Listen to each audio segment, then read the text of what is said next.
Bismillah, alhamdulillah, salatu wassalamu ala rasulillah, wa ala alihi wa sahbihi wa man wala.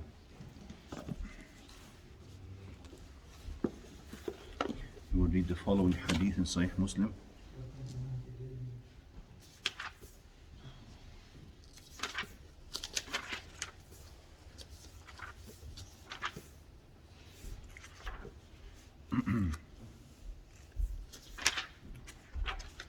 The last hadith we were reading was relating to enjoining good and forbidding evil.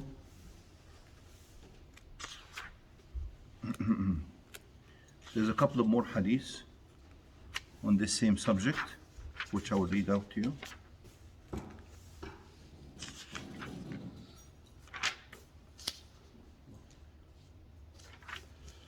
The next hadith is number 80.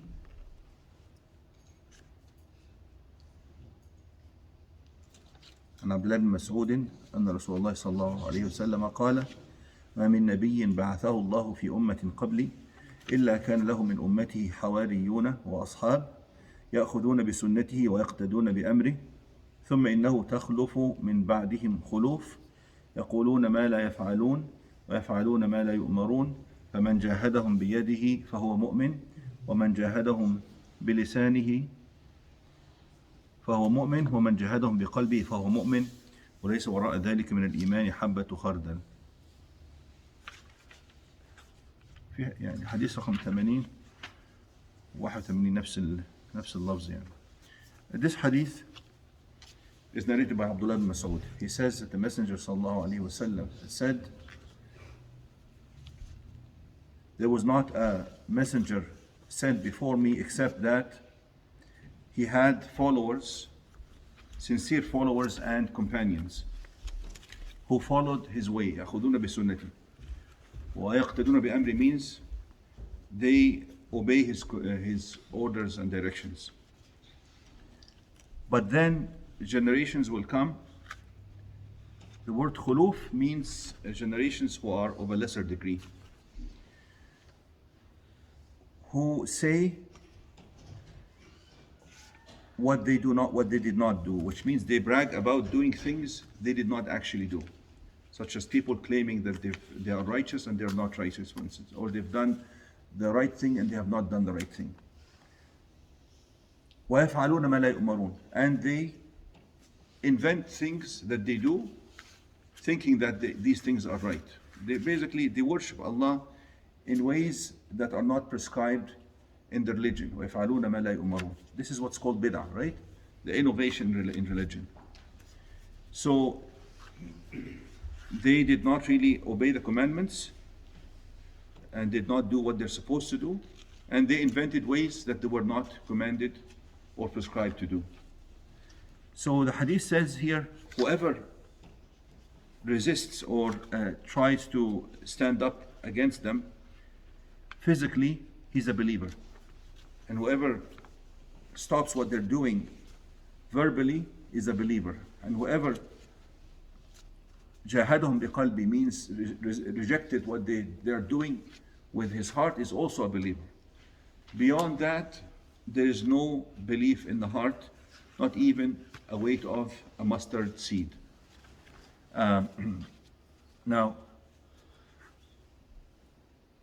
beyond that means that beyond all these three levels of rejection of what they're doing, if somebody doesn't have even the Iman that would allow him to detest what they're doing internally and hate it internally, then there's no Iman, not even a weight of a mustard seed. But doesn't mean necessarily that the one who stood up for them physically or verbally is better than the one who did by heart. It all depends on the person's ability and the environment he's living in. You can find somebody who dislikes this by his heart, but that's all he can do because he has no capability of doing beyond that, and he still has a strong level of Iman. And you can find someone who rejects it verbally, but that's all he can do, and that is his level of Iman. So, but if somebody has neither of these levels, then there's no Iman that's not even worth an atom, a mustard seed weight.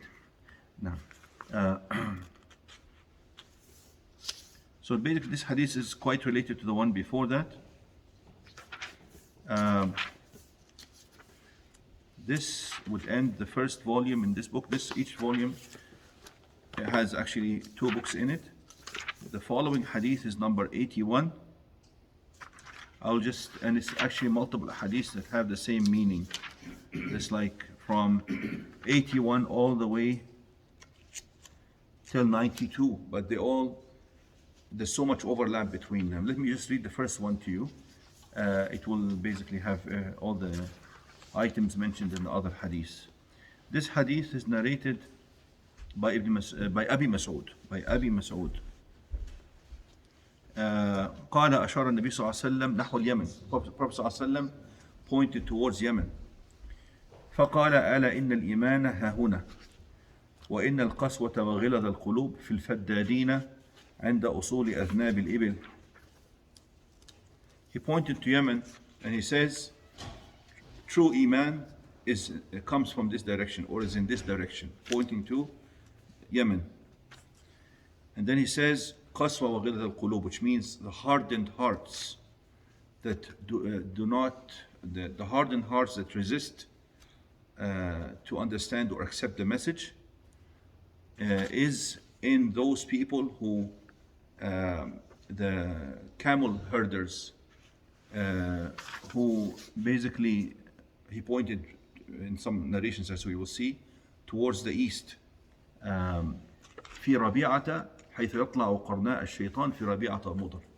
He pointed towards the east where the horns of shaitan come up or rise. في ربيعة مضر. He mentioned 2 big tribes towards the east. Their name is Rabi'a wa Mudar and Mudar. Actually, those 2 tribes are very much related. It was like one tribe, Rabi'a, and there was a clan within that tribe called Mudar that became so big that it almost became a separate tribe as well. So here, this hadith talks about the people of Yemen, and this scholars say that this applies primarily to what happened during the life of the Prophet ﷺ. The people of Yemen, they came and they accepted Islam willingly and very easily. They actually sent their envoys to the Medina and they listened to the Prophet ﷺ. They accepted, and then they came back again in bigger groups. So we had no struggle in delivering the religion to the people of Yemen. And not only that, they also had the good qualities of the believers. And the Prophet ﷺ in multiple hadiths praised them. Like you will see in these coming hadiths, الحكمة يمانية والإيمان يماني, that wisdom is in the people of Yemen, Iman is in the people of Yemen, the softness of the heart is in the people of Yemen. Does this apply to every generation, or is he talking about the people of that time? It seems from what I read is that he was talking primarily about the people of his time, praising their response to belief. But you can find in different ages and different generations that people from Rabi'a and Mudar who were really resistant, and he made dua against them. Allah, he said, Allahumma ajdud wat'ataka ala Mudar, which means, oh Allah, restrict or put your restrictions or your punishment on the tribe of Mudar. So they were very much against the belief. And even remember when you read the hadith of Wafd Abdul Qais, they said we can't even come and visit because they were beyond Mudar. They were towards the east shore of Arabia. They said we can't come and visit you and learn from you because of the tribe of Mudar. They were against Islam, and they were preventing people from embracing Islam. So they themselves were against it, and also they were defiant, and they also were enemies to anyone who wanted to embrace Islam. وإن قسوة وغلظ القلوب في الفدادين. Faddadin relates to people the herders of camels who raise their voices. Fadid means the loud voice. they yell and they call on their camels. So that's the meaning of فدادين. عند أصول أذناب الإبل. Talked about that they own large numbers of camels. And then he pointed to something that the horns of shaitan, they come up from the east, because when the sun rises, as we learned from other ahadith, when the sun rises, shaitan has this desire to be worshipped, and if he doesn't get to be worshipped physically or in reality, he wants to be worshipped. Even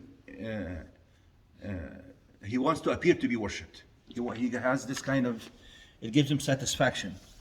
You know the hadith in which the Prophet ﷺ said, إن الشيطان قد يئس أن يعبد في أرضكم هذه, which means that shaitan has lost hope in being worshipped in your land, talking to the Muslims of his time.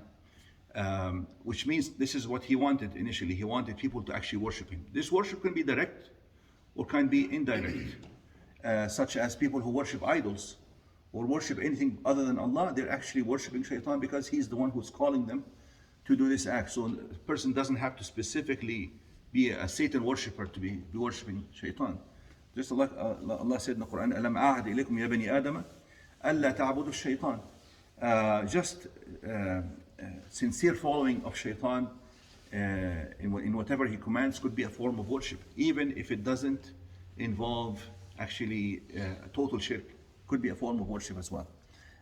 So shaitan, when he loses hope to be worshipped, what he does is, when the sun rises, people who worship the sun, they used to make sujood or prostration for the sun while it rises. So he comes in between them and the sun, pretending to be there, so just to be worshipped. Something silly, but this is what he does. So that is why we're supposed to abstain from unnecessary prayers during the rise of the sun. Actually, the hadiths indicate that when the sun is rising, he goes there and he tries to be towards the east, so that if somebody is worshiping the sun, they would be worshiping him as well. And also when it rises in the middle of the sky, he does the same thing. And also when it goes towards the west, he does the same thing. So this is a summary of this. Inshallah, next time what we can do is just read the other ahadith that complement this one, that have a quite similar wording, but you will find additions in every hadith to this one, because we're talking about 10 ahadith or 11 ahadith here that talk about the same subject. Stop here inshallah. نعم. الحديث الأول. من جاهدهم بيدي؟ نعم. هي أهل البدع من الفرق الضالة، أو هل أحد من الأئمة أشاروا ده ينطبق على الفرق الضالة المبتدعة فمن جاهدهم، وينطبق برضو على كل انواع المعاصي. يفعلون ما لا يؤمرون، يقولون ما لا يفعلون، ويفعلون ما لا يؤمرون. يعني مبتدعة والعصاة وكله، تغيير عليهم مطلوب. نعم.